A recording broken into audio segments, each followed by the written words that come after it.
Are you just gotta Pick up your wheelers. aga AutoZone boss wagarisa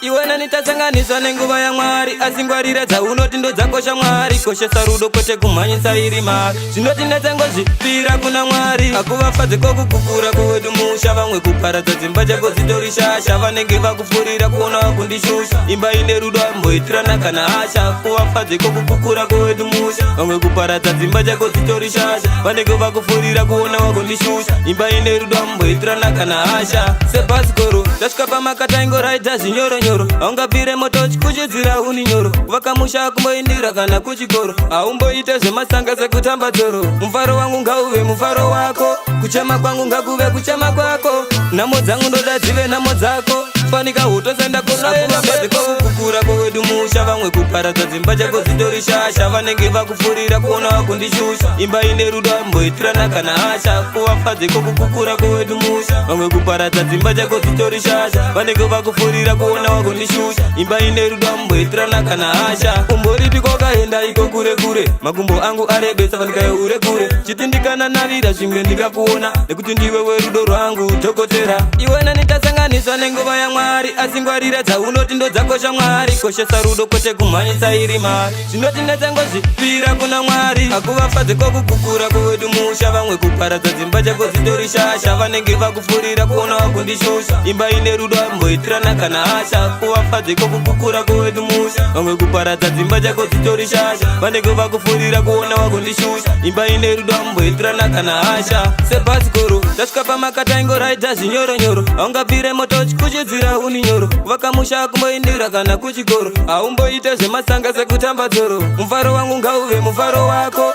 kuchema kwangu ngakuve kuchema kwako nhamo dzangu ndoda dzive nhamo dzako fanika hutosenda kunakuvabaze kokukukura kwedu musha vamwe kuparadza dzimba chako dzitori shasha vanenge vakupfurira kuona vakundishusha imba ine rudo amboitirana kana hasha kuvafadze kokukukura kwedu musha vamwe kuparadza dzimba chako dzitori shasha vanenge vakupfurira kuona vakundishusha imba ine rudo amboitirana kana hasha umboripi kwakaenda iko kure kure makumbo angu arebesa vanikayo ure kure chitindikana navira zvimwe ndikakuona nekuti ndiwe werudo rwangu dhokotera iwe nanitasanganiswa nenguva yaMwari asi ngwarira dzaunoti ndo dzakosha Mwari koshesa rudo kwete kumhanyisa iri mari zvinoti ndetsangozvipira kuna Mwari